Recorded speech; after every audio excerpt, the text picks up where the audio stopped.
कपड़े धोने वाली बहू। शादी के पहले से ही विभा को कपड़े धोने का बड़ा शौक था। कभी नल के नीचे तो कभी तालाब के पास। अरे मेरी नीली वाली लुंगी नहीं दिख रही है। विभा की अम्मा, कहाँ रखी है लुंगी? अरे वो तो विभा ने परसों ही धोकर रखी थी आपकी अलमारी में, देखो वहीं होगी। वो ना मैंने आज धो दी, मुझे लगा कि गंदी हो गई होगी।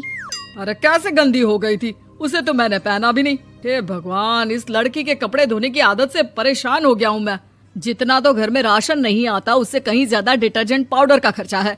इसकी शादी करवा दो, शादी जाए अपने घर में ही करे काम, फिर चाहे घर के कपड़े धोने हो या पूरे गांव के। हाँ ठीक बोल रही हूँ, देखता हूँ मैं कोई लड़का। वो दिन भी आ जाता है जब विभा को देखने लड़के वाले आ जाते हैं। लड़की मुझे अच्छी लगी। होने वाली सास कहती है, बेटी अगर कुछ पूछना है तो पूछ लो। वैसे तो हमारी लड़की बहुत ही शर्मीली है, जो बोल दो वो मान लेती है, इसे क्या पूछना होगा। अरे कैसी बात कर रही हो माँ, मुझे इन लोगों के घर रहना है, सवाल तो कई है। हाँ हाँ बेटा, पूछ लो ना, क्या पूछना है। आप लोगों के घर कपड़े कौन धोता है? सास का मुंह बन जाता है। देखो, अगर तुम ये कहना चाहती हो कि तुम्हें कपड़े धोने नहीं आते तो सुन लो, कपड़े मैं ही धोती हूँ, लेकिन तुम्हारे आ जाने के बाद मैं रुमाल तक नहीं धोऊंगी। अरे चुप रहना भाग्यवान, बहू बेचारी घर आई नहीं, उसे डराना शुरू कर दिया। वो क्या है ना बिटिया, अभी तक तो ये कल्लू की माँ ही धोती थी, लेकिन अब तुम्हारे पापा तो दहेज में वॉशिंग मशीन देंगे ही।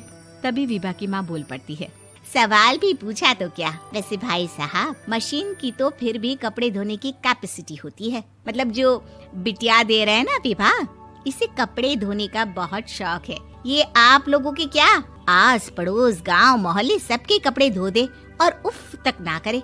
बाहर देखा नहीं आपने कितने कपड़े सूख रहे हैं?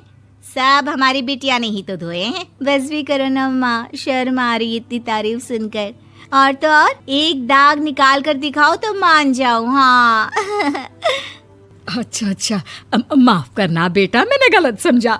हमें तो रिश्ता बहुत पसंद है। और ऐसे जुड़ जाता है रिश्ता कपड़े धोने का शौक रखने वाली विभा का। उसकी शादी हो जाती है कोयला फैक्ट्री में काम करने वाले कल्लू के साथ। शादी के बाद अचानक विभा चिल्लाती हुई सास के पास आती है। सासू माँ, अरे सासू माँ कहाँ है आप?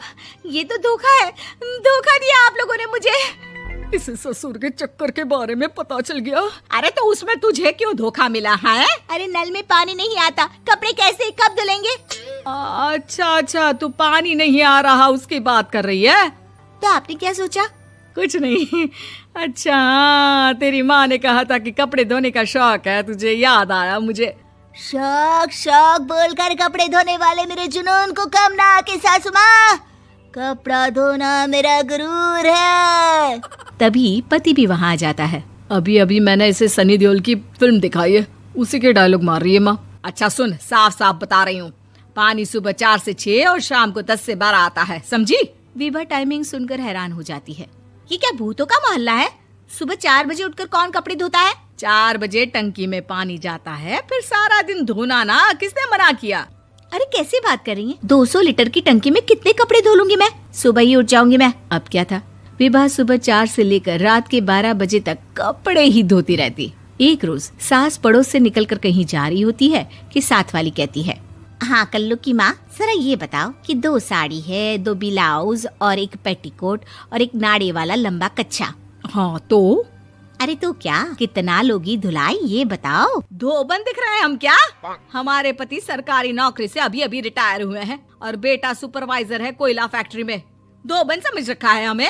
हाय रे कल्लू की अम्मा, माफ कर दो, वो तो मोहल्ले में यही सब बता रहे थे कि तुमने बहू को कपड़ा धुलवाने के काम में लगा दिया है। सास को पड़ोसन की बात सुनकर गुस्सा आ जाता है। वो घर पहुंचती है जहां घर के बाहर ही इतने सारे कपड़े सूख रहे होते हैं जितने कि किसी धोबन के घर पर। अरे ओ कल्लू की दुल्हन, बाहर निकल।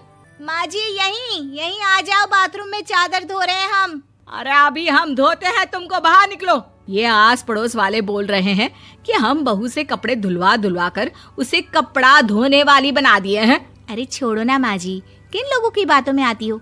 आस पास के लोगों का तो काम ही होता है कि वो किसी तरह सास बहू को लड़ा दे। बहू सारे घर के कपड़े धोती है, ये क्या कम है? बोलिए। सास को भी लग जाता है कि वो बहू का ये सनकीपन नहीं छुड़वा सकती, इससे अच्छा है कि खुद ही चुप हो जाए।